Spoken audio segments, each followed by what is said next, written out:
안녕하세요. 저는 딸아이를 키우며 한 여자와 두 번의 결혼 생활을 하고 있는 남자입니다. 가끔 일하다가 시간이 날 때면 이곳에 들러 여기에 올라오는 사연들을 종종 듣고 있어요. 괜히 제가 사연의 주인공처럼 감정이입이 돼서 화가 날 만큼 기가 막힌 사연들도 많고 눈물이 찔끔 흘릴 만큼 감동적이고 안타까운 사연들도 많더라고요. 저도 적지 않은 나이인지라 이 나이 되도록 이렇게 험난한 세상을 살면서 산전수전 안 겪어본 일이 없을 지경이었어요. 마땅히 어디다 말할 곳이 없어서 그동안 혼자서 소가리를 하고 있었는데 이렇게 익명으로 말할 수 있는 공간이 있어서 조심스럽게 제 이야기를 해보려고 합니다. 이런 글을 적는 게 처음인지라 횡설수설할 수도 있지만 그래도 용기를 내어 적어보도록 하겠습니다. 저는 어릴 때부터 부모에게 버림받고 돈 없으면 안 되는 이 각박한 세상을 한 여자아이와 버텨나갔어요. 그녀는 지금의 제 아내였고 아내를 처음 만난 건 제가 초등학교 4학년이 되었을 무렵이었어요. 부모가 없다는 이유 하나만으로 늘 왕따를 당해야 했던 제게 먼저 손 내밀어준 유일한 사람이었죠. 저는 당시 부산에 살고 있었고 아내는 아버지 직업 특성상 서울에서 저희 학교로 전학을 오게 된 거예요. 아무것도 모르는 이 아이는 해사한 얼굴로 제게 웃으며 반갑다고 손을 내밀더라고요. 저는 아내의 손을 잡으려고 했지만 혹시나 저 때문에 똑같이 왕따를 당하게 될까봐 손을 못 본 채 했어요. 그랬더니 아내는 제 손을 잡아 끌더니 자기 손과 맞잡게 하더라고요. 그 모습을 보고 주변에서는 그러다 왕따 당한다고 하지 말라고 말렸었지만 아내는 다른 아이들의 말에 아랑곳하지 않고 저한테만 시선을 맞추며 인사를 했죠. 저는 혹여나 아내가 왕따를 당하게 될까 걱정이 되어 그 뒤로도 아는 체를 하지 않으려고 했고 그럴 때마다 아내는 더 적극적으로 제게 다가오기 시작했어요. 아내는 서울에서 와서 그런지 저희와 다르게 뽀얀 피부에 이쁘장하고 귀티나는 아이였고 그런 그녀와 친해지고 싶었던 친구들은 저에 대한 모진 말들을 그녀에게 쏟아부었어요. 당시 11살밖에 안 되던 어린 친구들은 생각을 깊게 하지 않기 때문에 자신이 하는 말이 남에게 상처가 되는 말인지 아닌지도 모르고 막 뱉잖아요. 결국 아이들이 뱉은 말들은 고스란히 제게 상처가 되어 돌아왔죠. 지은아, 쟤랑 놀지 마라. 쟤 엄마 아빠 없고 돈도 없다. 코찔찔이 애들이랑 같이 보육원에서 지내는 앤데 너 진짜 그러다 쟤처럼 왕따 당한다. 그래 맞다 지은아. 저런 애랑 놀지 말고 우리랑 놀자니까? 내가 떡볶이 사줄게. 쟤랑 붙어있으면 가난한 거 없는다? 너네 엄마 아빠도 도망갈걸? 싫어. 나는 진우랑 놀 거야. 나랑 놀고 싶으면 진우도 같이 끼워줘. 그럼 내가 너네랑 놀아줄게. 그리고 너네 말버릇 좀 고쳐줬으면 좋겠어. 다른 애들이 너네 보고 그렇게 얘기하면 좋겠어? 야, 나는 너가 괜히 쟤 놀아주다가 같이 왕따 당할까봐 걱정돼서 하는 말이지. 기껏 네 생각해서 말해줬더만 왜 우리를 나쁜 사람으로 만드는데? 내가 나쁜 사람으로 만드는 게 아니라 너네가 나쁘게 말을 한 거야. 진우 끼워주면 같이 놀아줄까 생각했는데 너네 하는 행동 보니까 놀아주기 싫어. 저리 가. 아, 주은아, 우리가 잘못했어. 다시는 그런 말 안 할게. 같이 놀자. 그리고 진우도 끼워줄게. 그러니까 우리랑 같이 놀아. 아내는 지지 않고 아이들 말에 맞받아쳤고 당찬 아내의 기세에 아이들은 기가 죽어버렸어요. 결국 아이들은 아내와 놀고 싶은 마음에 저도 같이 끼워줬고 저와 놀아도 자신들이 말했던 가난이 옮거나 부모가 도망가는 일이 일어나지 않자 마음을 열고 진심으로 저와 친하게 지냈어요. 그리고 그동안 안 좋게 이야기해서 미안했다고 사과도 받아냈죠. 저는 그녀 덕분에 처음으로 친구라는 게 생겼고 우정이라는 게 뭔지 알게 되었죠. 그리고 그녀는 저를 보육원에서 빠져나올 수 있게 도와줬어요. 사실 저보다 어린 동생들을 봐주는 게 보통 쉬운 일이 아니었고 날이 갈수록 늘어나는 동생들을 보며 하루라도 빨리 이 지옥에서 빠져나오고 싶었죠. 하지만 제가 초등학생이니 아르바이트도 할 수가 없어서 보육원을 나온다고 하더라도 혼자서 생활할 집도 돈도 없었어요. 그러던 어느 날 건장한 아저씨와 인자하신 아주머니가 저를 찾아왔더라고요. 제게 손을 내미시면서 자신의 집에 같이 가자고 하시면서요. 그 모습이 그녀와의 첫 만남과 굉장히 흡사했고 저도 모르게 아주머니의 손을 잡고 나왔던 것 같아요. 아저씨와 아주머니를 따라 도착한 집은 보육원과도 비교할 수 없을 만큼 좋았어요. 이런 집은 처음이라 신기해서 마당 이곳저곳을 둘러보고 있었는데 집 문이 열리더니 한 여자아이가 고개를 빼꼼 내밀고 있더라고요. 저와 또래로 보여서 반가운 마음에 달려갔다가 아이의 얼굴이 선명하게 보였을 때쯤 힘껏 달리고 있던 제 발이 더 이상 떨어지지가 않더라고요. 그 여자아이는 다름 아닌 제 아내였던 거죠. 알고 보니 그녀가 밥도 안 먹고 부모님께 몇 날 며칠을 조르고 졸라서 저를 데려오게 만든 거예요. 그녀의 말을 들으니 제 사정이 너무 딱했고 어차피 남는 방도 하나 있어서 데리고 왔다고 하시더라고요. 그렇게 저는 아내의 도움으로 지옥 같았던 보육원 생활을 끝마칠 수 있었어요. 아저씨와 아주머니는 정말 친부모님처럼 저를 잘 챙겨주셨어요. 아내와 저를 차별하지 않고 뭐든 동등하게 사랑을 베풀어 주셨죠. 저는 나름 친근하게 대해드리고 싶어서 장난으로 엄마 아빠라고 했었는데 듣기 좋다고 하셔서 계속 그렇게 부르게 되었죠. 처음엔 그녀를 향한 제 마음이 저를 구해준 고마운 존재, 그 이상도 그 이하도 아니었어요. 하지만 한 집에서 같이 생활하면서 평소 아내에게 안 보였던 면도 많이 발견하게 되고 변함없이 저를 챙겨주는 아내의 모습에 어느샌가 저도 모르는 사이 사랑으로 바뀌어 있더라고요. 혼자서만 짝사랑하는 건 줄 알았는데 아내도 저를 짝사랑하고 있었고 저희는 그렇게 서로가 서로에게 첫사랑이었어요. 서로의 마음을 확인한 건 고등학생 때였어요. 제가 동아리 이야기한다고 여자 후배와 나란히 앉아서 이야기를 하고 있었는데 그 모습을 아내가 보고 오해를 해서 질투를 하는 거예요.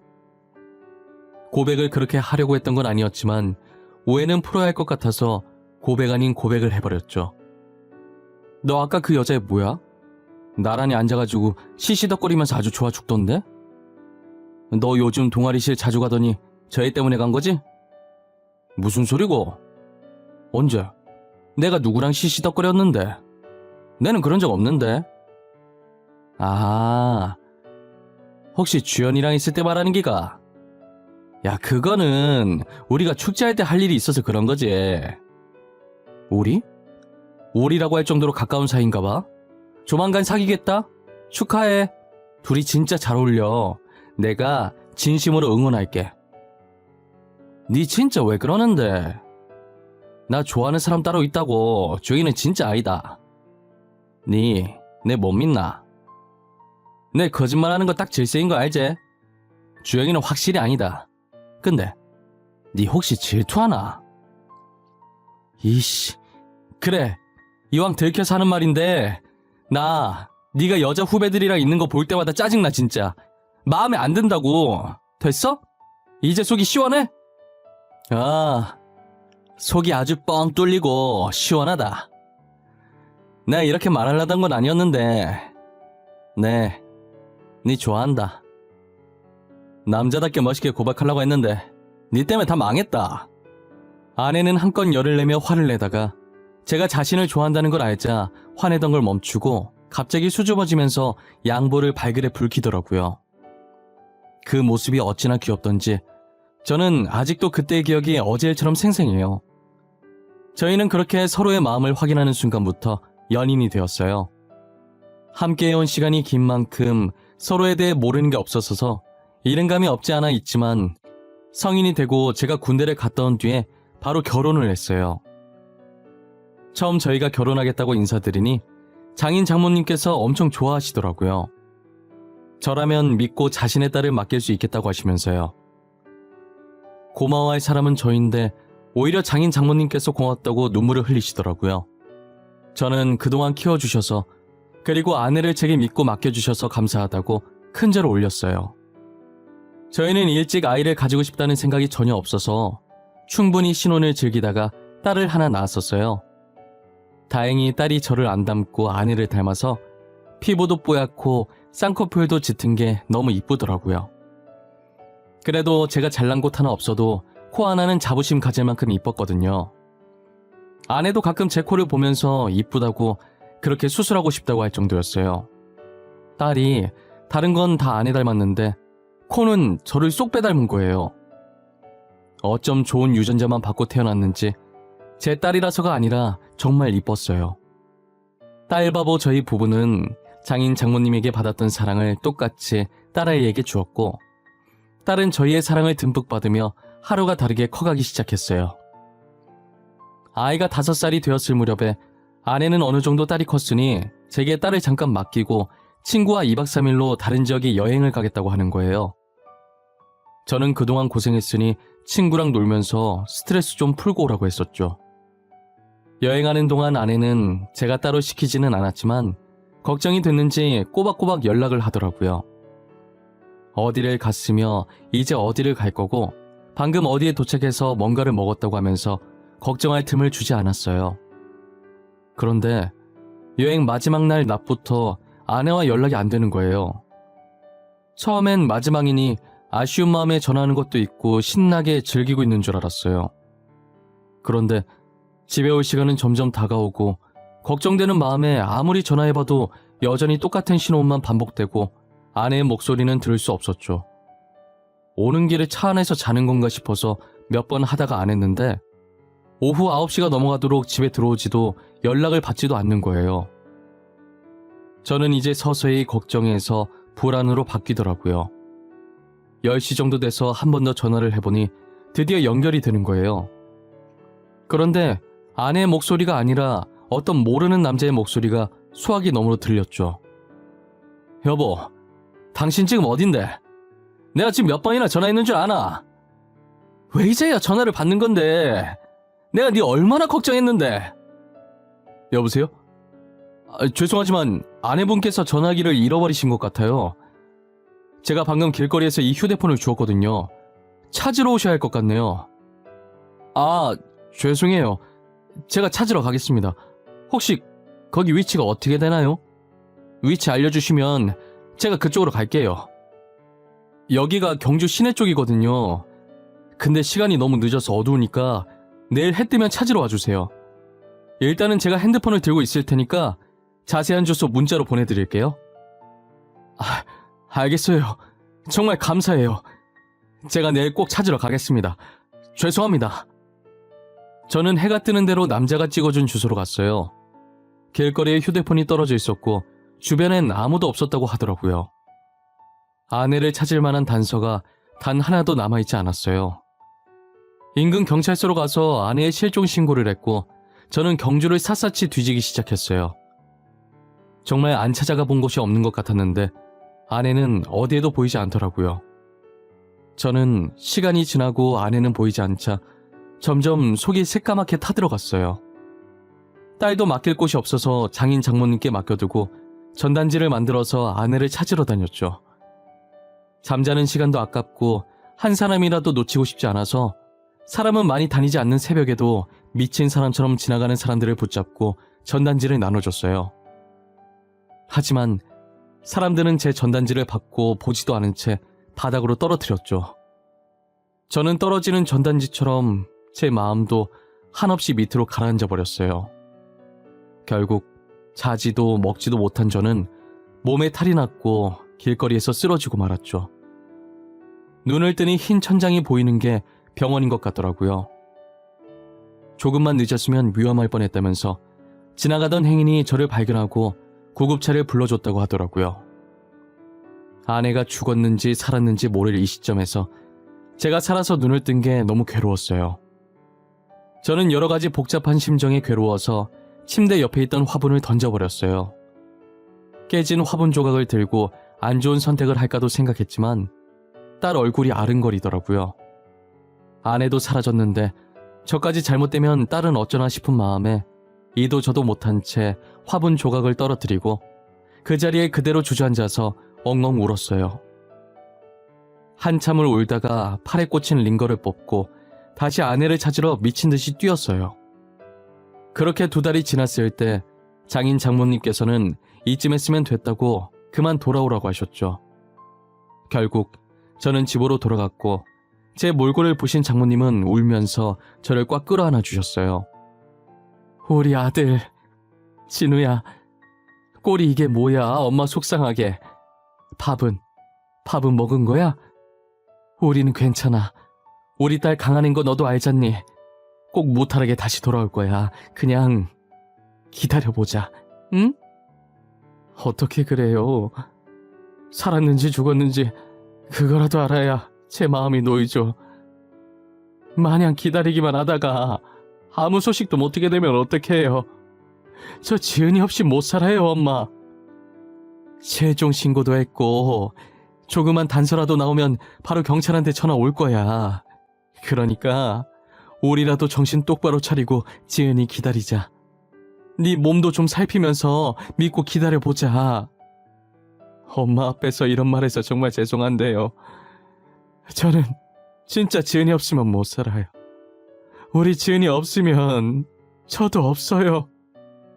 미안할 게 뭐 있어. 다 네가 우리 딸을 많이 아껴서 하는 말인데 우리는 오히려 고마워. 이렇게까지 우리 딸을 사랑해주고 아껴줘서. 그래 아들아, 우리는 너한테 너무 고맙다. 몸 많이 상했네. 이제 그만하고 쉬거라. 응? 너 이러다 죽겠어 이거사. 저는 장모님의 만류에도 아내 찾는 것을 포기하지 않았어요. 그렇게 시간은 훌쩍 지나 15년이란 세월이 흘렀고 5살이던 딸은 어느덧 20살이 되었죠. 모든 사람이, 심지어 장인 장모님까지도 포기하라고 했었지만 딸은 15년 동안 제 옆에서 포기하라는 말 한 번 없이 옆에서 아내 찾는 것을 도와줬어요. 저를 대신해서 SNS에 글도 올려주고 사람 찾는 프로그램에 제보도 해주었죠. 하지만 그렇게 한다고 해서 저희에게 돌아오는 소득은 아무것도 없었어요. 솔직히 말하면 저도 15년간 찾아다니면서 포기해야 하나 싶었던 적이 없었던 것은 아니에요. 하지만 살아있을 거라는 일말의 희망이 제 마음속에서 떠나지 않았고 저는 끝까지 찾아보려고 가진 노력을 다했었죠. 그리고 이제 장인 장모님도 많이 늙으셔서 더 늦기 전에 찾아야겠다는 생각이 들었어요. 저는 장인어른이 하시던 회사를 이어받아 하고 있었고 딸은 학교를 마치고 저와 저녁을 먹으러 제 회사에 들렀었어요. 그날은 아내의 생일이었고 저희는 아내가 없어도 꼭 생일을 챙겨주었어요. 딸은 SNS에서 맛집 찾아냈다고 한 번만 가보자고 조르더라고요. 자식 이기는 부모 없다고 하도 가자고 조르길래 못 이기는 척 딸 손에 이끌려서 식당에 갔어요. 딸은 이미 메뉴를 고르고 왔었는지 메뉴판을 보자마자 직원을 부르더라고요. 여직원 한 분이 저희 테이블에 왔는데 제 아내와 엄청 닮은 거예요. 저도 모르게 여직원에게 아내 이름을 불렀고 여직원은 누구냐는 듯이 쳐다보더라고요. 저는 그 직원이 아내라는 것을 한 번에 알 수 있었어요. 그 직원 손목에 아내와 똑같은 크기와 모양의 큰 점이 있었거든요. 저는 그 점을 보는 동시에 아내라고 확신할 수 있었어요. 하지만 딸은 너무 어릴 때라 엄마를 기억하지 못해서 못 알아봤고 여직원에게 사람을 찾고 있는데 착각한 것 같다고 죄송하다고 하면서 왜 그러냐는 듯이 저를 막아서기 시작했어요. 저는 확실히 아내가 맞다고 손목에 있는 점을 보라고 했죠. 제가 아내 찾는 글을 올려달라고 부탁했을 때 남들과 다른 특징이 뭐 있을까 하다가 딸한테 옛날 사진을 보여주면서 손목에 점 있다는 얘기를 했었거든요. 그래서 딸이 얼굴은 잘 기억 못해도 점 하나는 기억하고 있었어요. 모양도 특이하게 약간 하트 모양으로 생겨서 딸이 신기했었거든요. 그런데 그 여직원한테도 하트 모양 점이 있으니 딸도 저처럼 놀라더라고요. 딸은 그때부터 눈에서 눈물이 차오르기 시작했고 저는 직원에게 기억 안 나는 거냐고 물었죠. 여직원은 저희 대화를 들어도 아무것도 모르는 눈치였고 옆 테이블에서 주문받다가 우연히 이야기를 들은 사장님이 조심스럽게 저희 쪽으로 오시더라고요. 혹시 저 직원이랑 아는 사이예요? 아니 들으려고 들은 건 아니고 어쩌다 옆에 있어서 듣게 됐는데 직원이랑 아는 사이인가 해서요. 네, 제가 15년 전에 잃어버린 아내예요. 그런데 전혀 기억을 못하는 것 같아요. 놀러 간다고 나갔다가 그 뒤로 집에 들어오질 않았거든요. 어머머, 15년 전이면 맞네. 내가 저 직원 데려온 게 15년 전이거든요. 저랑 처음 만났을 때도 아무것도 기억을 못 하더라고요. 혹시나 무슨 일 생길까봐 제가 데리고 왔어요. 사장님께서 저희 아내를 데리고 오셨다고요? 아니, 어떡해요? 어디서 데리고 오셨는데요? 저희한테 자세히 말씀해 주실 수 있나요? 알고 보니 아내가 여행 마지막 날 새벽에 경주에서 사고가 났었나 봐요. 당시 사장님께서 봤을 땐 운전석에는 아무도 없었고 아내만 쓰러져 있었대요. 사장님께서도 경주로 여행 갔다가 속이 답답해서 산책 나오신 건데 우연히 사고 현장을 지나가게 돼서 아내를 발견하게 됐다고 하더라고요. 일단 먼저 119에 전화를 했고 가족한테 알리려고 아내 주머니를 뒤졌는데 휴대폰이 없었다는 거예요. 그냥 병원에 두고 가자니 신경 쓰여서 옆에 있었는데 아내가 일어나서 아무것도 기억을 못 하더랍니다. 사장님께서는 어떻게 해야 하나 고민하다가 가뜩이나 기억도 없는 사람인데 두고 가면 무슨 일 생길까 걱정돼서 자신이 데리고 오는 게 나을 것 같다는 생각에 여기로 데리고 오게 되었다고 하시더라고요.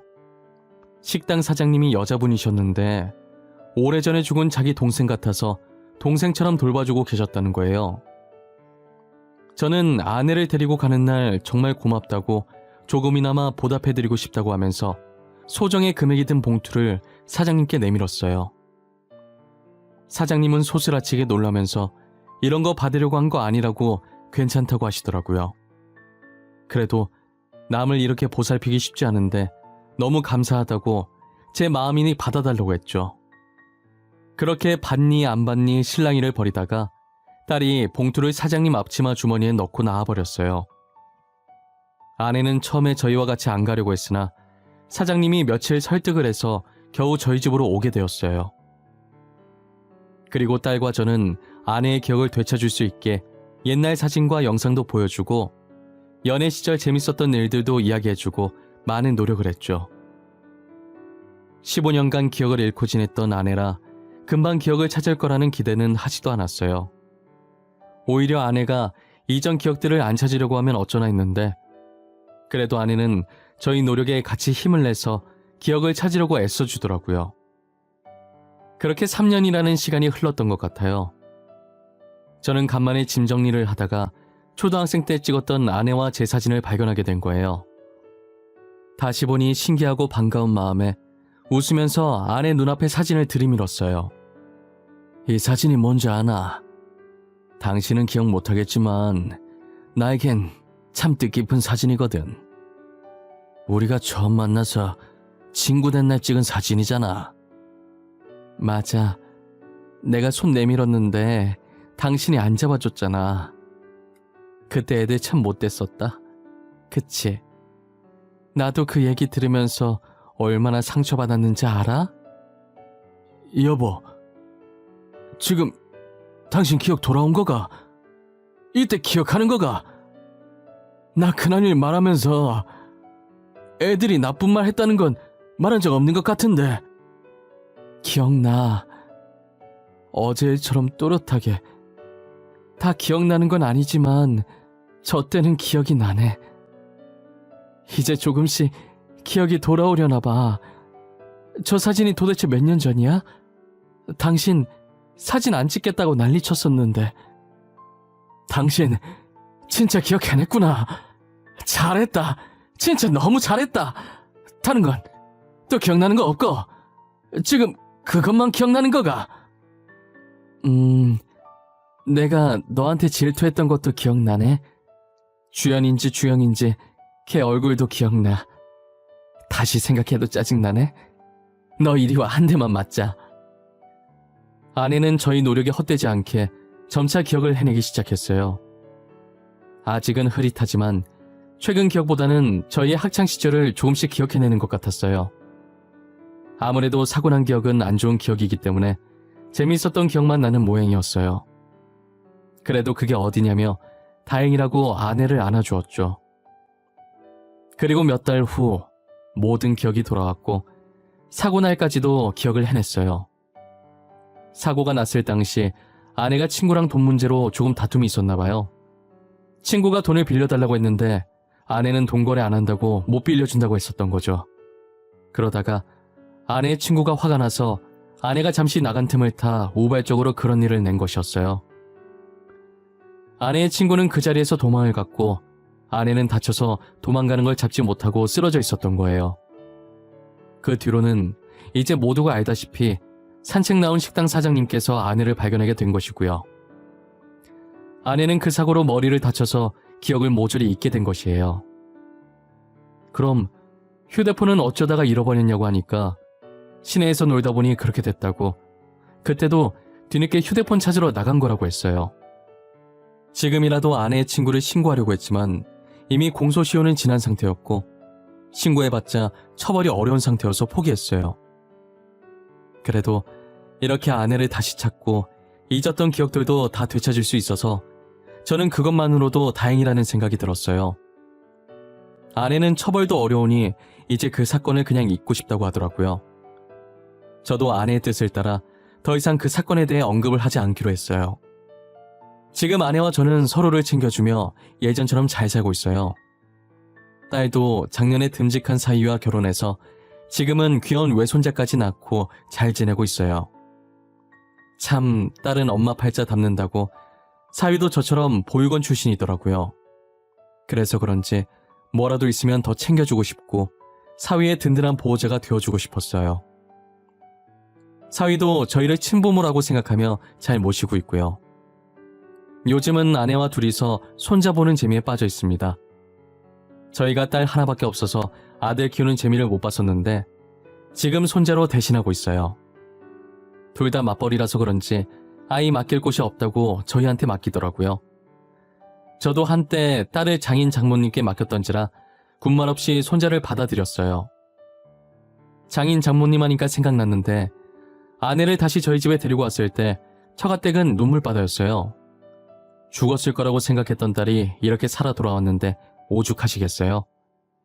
저라도 온 집안이 수영장이 되도록 울었을 것 같아요. 기억 잃은 걸 알면 속상해 하실까봐 기억을 되찾은 뒤에 처가댁으로 데리고 갔었어요. 아내도 장인 장모님을 보자마자 많이 울었죠. 그런데 하늘도 무심하시지. 아내와 다시 만난 지 1년도 채 되지 않아 장인 장모님께서 한 달 차이로 세상을 떠나셨어요. 아내가 실종되고 마음의 병으로 두 분 다 몸이 급격히 안 좋아지셨었는데 아마도 아내를 볼 거라는 희망으로 다들 마지막 힘까지 버티고 계셨던 것 같아요. 마지막 가는 순간까지도 제 손을 붙잡고 포기하지 않아줘서 고맙다고 하셨죠. 저는 당연히 해야 할 일을 한 거라고 고마워하지 않으셔도 된다고 했어요. 그렇게 장인 장모님은 사랑하는 딸을 찾아 더 이상 아무 미련 없다는 듯 편안하게 잠자는 듯한 표정으로 저희 곁을 떠나셨어요. 저는 아직도 가끔 아내가 다시 돌아온 것이 믿기지가 않아요. 지금도 꿈인 것만 같아서 제 옆에서 조용히 잠자고 있는 아내의 볼을 살짝 눌러봤네요. 말랑말랑한 촉감이 느껴지는 게 꿈은 아니라고 말해주는 것 같아요. 고온히 자고 있는 아내를 보니 그간 아내를 찾으려고 고생했던 제 노력이 헛되이지가 않았다는 게, 그리고 결국은 이렇게 아내를 다시 찾아냈다는 게 정말 행복했어요. 앞으로 안 좋았던 기억들은 다 잊고 행복했던 기억들만 안고 가려고 합니다. 아내는 예기치 못한 사고로 딸이 커가는 모습을 못 본 걸 많이 아쉬워하지만 그럴 줄 알고 남겨놓은 사진들과 영상들을 보여주면서 하루하루를 보내고 있어요. 어렵게 만난 아내인 만큼 두 번 다시는 아내를 놓치지 않으려고 합니다. 제 이야기는 이쯤에서 마무리해볼까 합니다. 저와 아내의 이야기를 들으신 여러분들은 지금 어떤 생각을 하시나요? 만약 저희 같은 상황에 처했다면 어땠을까요? 쉽게 포기하셨을 것 같나요? 아니면 저처럼 끝까지 찾으러 다니셨을 것 같나요? 뭐든 포기하지 않고 끝까지 하면 된다고 하잖아요. 저 말처럼 여러분들께 무슨 일이 생기든 절대 포기하지 않고 끝까지 해내셨으면 좋겠습니다. 그러다 보면 저희의 간절한 소원을 누군가가 듣고 이루어지게 해주지 않을까요? 어떤 일에도 늘 희망을 버리지 않으셨으면 좋겠어요. 그럼 지금까지 제 이야기를 들어주셔서 감사하고 앞으로는 늘 행복하고 좋은 일들만 가득하시길 바랄게요.